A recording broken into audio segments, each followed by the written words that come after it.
My biggest fear about having kids, though, is I'm afraid that I'm gonna have a girl. And more so, I'm afraid that I'm gonna have a girl who looks like me. And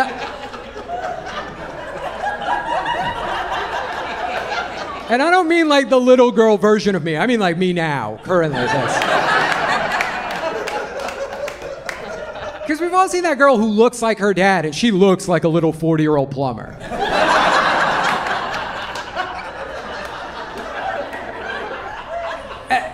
And I don't want to do that shit to my baby girl. Like, picture me in pigtails and a dress.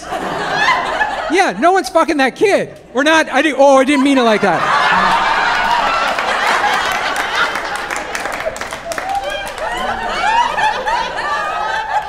I meant no one's fucking that 35-year-old adult.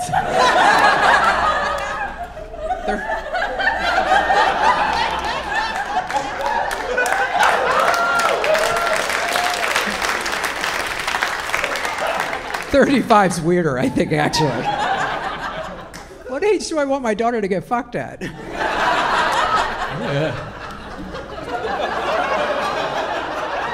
17. Yeah, 17, prom night. He got a motel, some candles. If you're fucking my baby, you're spending some money. Yeah. Kevin from the baseball team, strong hands. Maybe a catcher, you know? Okay, that one's too far. Look, I don't know what the fuck I'm talking about. I've never talked about this on stage before. I never will again. So. I know 35's too old. I don't want my daughter walking around at 35 like, one day my prince will come and so will I.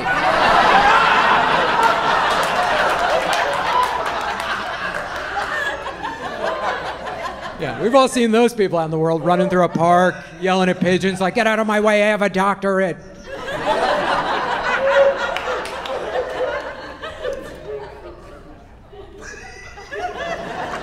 Speaking of the unfucked, I got a good story I can add in here. Right before everything shut down, I went to Vegas to see a concert with all my friends. We went to go see Elton John play the Farewell Yellow Brick Road tour. Unreal. He played for 3.5 hours. In that whole set, there was one song I didn't know. And when that song came on, I was like, perfect time to get a t-shirt. So I went down to get a t-shirt, and they had that shit roped off like Space Mountain, and I went to the wrong side. And I looked around, no one was there. I was like, fuck it, I'm going underneath. And the second I go underneath, I just hear, now, now, like I'm a puppy shitting on a carpet.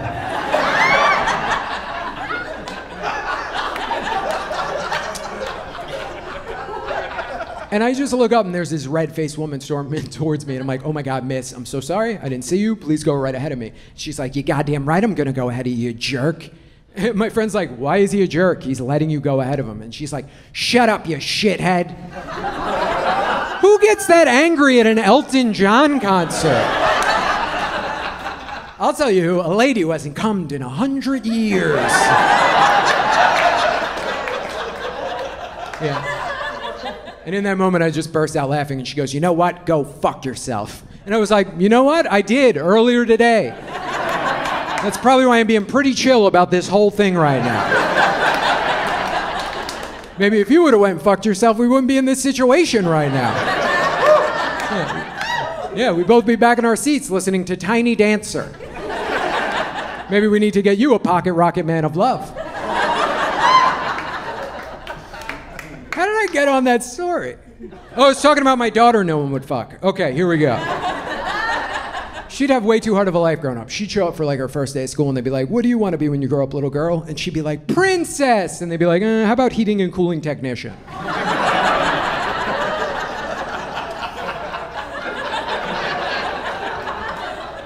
Women also just have it way harder than dudes. That's why I'm scared to have a daughter, because women have to deal with way more fucking bullshit than men do. Like right now, they're trying to ban abortion again. That shit's crazy to me. Like it's also never gonna happen though.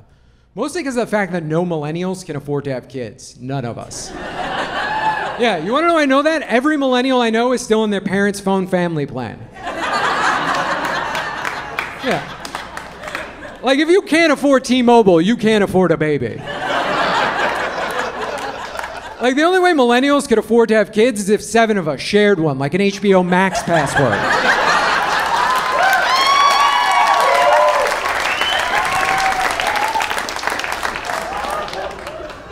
Also, women have to deal with the luxury tax. That's another bullshit thing women have to deal with. It's an extra 7 to 10% tax on top of pads, tampons, period shit. It's bullshit. I said that in Cleveland a couple months ago. This dude in the front row was like, good. And I was like, I hope a woman free bleeds all over the front seat of your Volvo.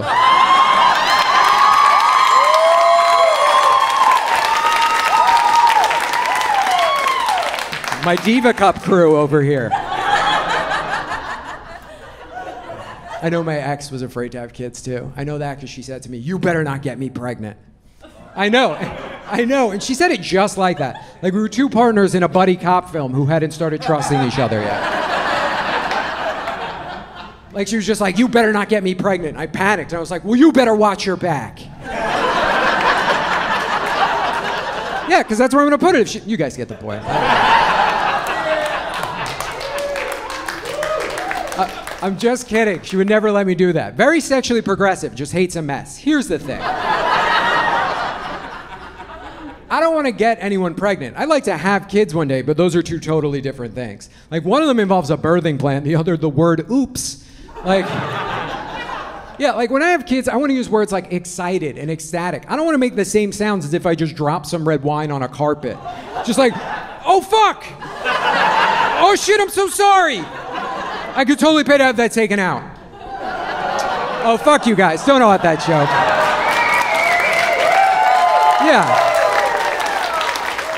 Yeah, applauding was the right response. 1 in 3 women have had an abortion. So right now, if you're here with like your mom, your sister, and your aunt, you're on statistically making one of them very uncomfortable. Yeah, I'm a feminist. I am. I'm a male feminist. Or not male feminist. I got yelled at for that shit the other day. You're not supposed to gender it. I don't know why I'm smiling while saying that. This is totally true. One time I played North Carolina and I told a dude there I was a male feminist, and I swear to God, I think he thought I meant transgendered. He was just like, so which bathroom do you pee in? And I was like, we can't have a conversation. Just give me the fucking Slurpee. Also, by the way, I couldn't even get my ex pregnant. Like, she had an IUD. My sperm is not stronger than science. And also, for those of you men in here who don't know what an IUD is, it's this little tiny crossbow that your girlfriend puts inside of... Yeah. That's exactly what it looks like. It looks like you're trying to hunt the predator down there. Or she doesn't put it in there, a doctor puts it in there. If she put it in there, don't fuck that lady. Like if she got like a Kmart do it at home kind of kid, you don't bang that lady. You marry that lady. She's thrifty.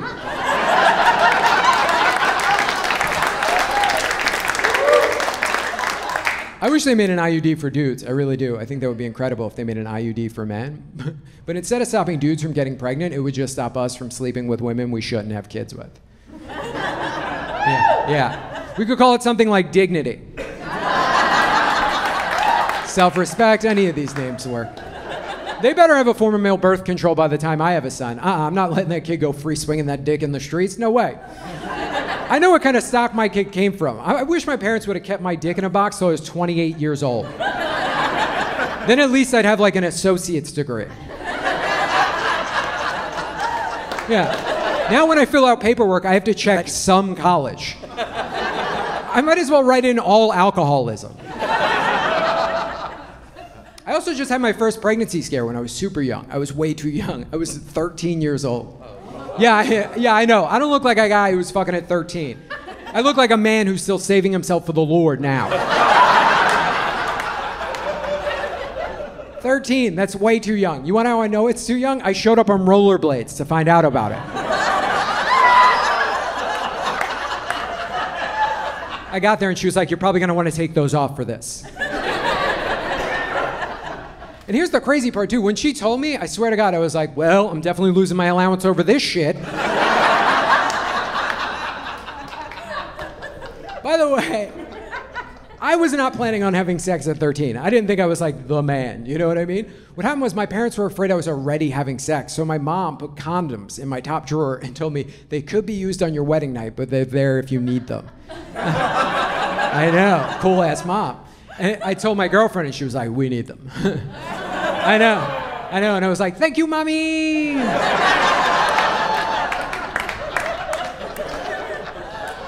My favorite part of that. My favorite part about that story, too, isn't even the fact that I got to have sex. It means that there was a day where my mom and my dad went to a CVS together, walked down that condom aisle, had to look at the 24-pack, the 12-pack, and the 3-pack, and they had to ask themselves, how much do we believe in this kid? They went with the 3-pack, appropriate amount. They knew their baby boy. But I was smart. I was smart. I was smart. I didn't want my parents to know I was having sex. So I did my own little CVS condom recon mission, right? And I go to that CVS and I walk down that condom aisle and there's literally hundreds of condoms. And I don't know what to do. I'm 13. I'm looking at all these condoms and I don't know what to get. And all of a sudden I see the ones that say Magnums. And I'm like, Magnums, that sounds cool. So I pick up the Magnums and I go to take them up to the front, but I get some like other shit to camouflage them in with. You know what I mean? Like I pick up my Flintstones chewables, peanut M&Ms. Head up to the front and the lady starts checking me out and then she gets to the Magnums. She looks at the Magnums, looks at me and just goes, yeah, these aren't for you.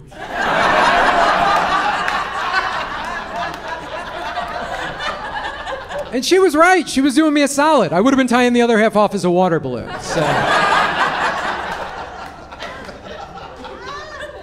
They better have a fucking IUD for my son. That's all I'm saying. This is totally true. I was on stage in Cleveland, Ohio a couple months ago, and while I was on stage talking about IUDs, this lady just yells out from the back of the room, they don't know where mine is. And I was like, what? And she was like, yeah, it's just kind of lost inside of me. And I was like, what are you doing here? And she was like, the doctor said it'll resurface. Resurface? What is it, a fucking Russian submarine? Like, was someone going down Periscope on your puss and just knock that thing loose? Do we need to go on a hunt for the Red October right now? That's not even the craziest part of this story. After the show, I'm outside, I'm meeting the audience, shaking hands, taking pictures. Totally different woman comes up to me and she's like, yeah, IUDs, they're crazy. And I was like, yeah? And she was like, yeah, every 2 weeks you gotta get in there and you gotta check for the strings. And I was like, what? And she was like, yeah, every 2 weeks you gotta get in there and you gotta check for the strings. And I was like, I don't have to do anything.